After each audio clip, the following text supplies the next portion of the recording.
Thiruvananthapuram corporation mayor സ്ഥാനാർത്ഥി ആര് എന്നതിൽ ബിജെപിയിൽ തീരുമാനം വൈകുന്നു. ആർ ശ്രീലേഖയും വി രാജേഷുമാണ് അന്തിമ പട്ടികയിൽ.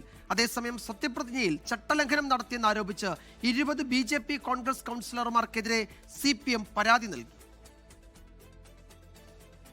അധ്യക്ഷന്മാരെ തെരഞ്ഞെടുക്കുവാൻ മണിക്കൂറുകൾ മാത്രം ബാക്കി നിൽക്കുമ്പോഴും തിരുവനന്തപുരം കോർപ്പറേഷനിൽ BJP ഇതുവരെ മേയർ സ്ഥാനാർത്ഥിയെ തെരഞ്ഞെടുത്തിട്ടില്ല. BJP സംസ്ഥാന അധ്യക്ഷൻ രാജീവ് ചന്ദ്രശേഖർ 2 തവണ ദില്ലി യാത്ര നടത്തിയിട്ടും തീരുമാനമായില്ല. അവസാന നിമിഷവും തിരക്കിട്ട ചർച്ചയിലാണ്. ഇന്ന് വൈകുന്നേരത്തോടെയെങ്കിലും അന്തിമ തീരുമാനത്തിലെത്താൻ സാധിക്കുമെന്നാണ് നേതൃത്വം അറിയിക്കുന്നത്. നഗരസഭ പിടിച്ചെടുത്തിട്ടും മേയറെ തീരുമാനിക്കാൻ കഴിയാത്തതിൽ ജില്ലാ നേതൃത്വത്തിന് അതൃപ്തിയുണ്ട്. ആർ ശ്രീലേഖയാണ് പ്രഥമ പരിഗണനയിലുള്ളത്.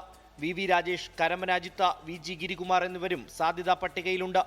ആർ ശ്രീലേഖയെ മേയറാക്കിയാൽ നിയമസഭാ തെരഞ്ഞെടുപ്പിൽ തിരിച്ചടിയുണ്ടാകുമെന്ന ചില നേതാക്കൾക്ക് അഭിപ്രായമുണ്ട്. ഡെപ്യൂട്ടി മേയർ സ്ഥാനത്തേക്ക് GS മഞ്ജുവിനെയും സിമി ജ്യോതിസിനെയും പരിഗണിക്കുന്നുണ്ട്. ഇതിനിടെ സത്യപ്രതിജ്ഞ അസാധുവാക്കണമെന്നാവശ്യപ്പെട്ട് BJP കോൺഗ്രസ് കൗൺസിലർമാർക്കെതിരെ CPIM പരാതി നൽകി. ആറ്റുകാലമ്മയുടെയും പത്മനാഭന്റെയും ഒക്കെ പേരിൽ, ഗുരുദേവന്റെ ഒക്കെ പേരിൽ നടത്തിയിരിക്കുന്നതെല്ലാം ചട്ടലംഘനമായിട്ടുള്ള സത്യപ്രതിജ്ഞയാണെന്നുള്ള കാര്യം ഇപ്പോഴല്ല, നേരത്തെ തന്നെ ഹൈക്കോടതിയും സുപ്രീം കോടതിയും ഒക്കെ തന്നെ പറഞ്ഞിട്ടുള്ള കാര്യങ്ങളാണ്. ബലിദാനികളുടെയും വിവിധ ദൈവങ്ങളുടെ പേരിലും സത്യപ്രതിജ്ഞ ചെയ്തെന്നാണ് പരാതി. 24 തിരുവനന്തപുരം.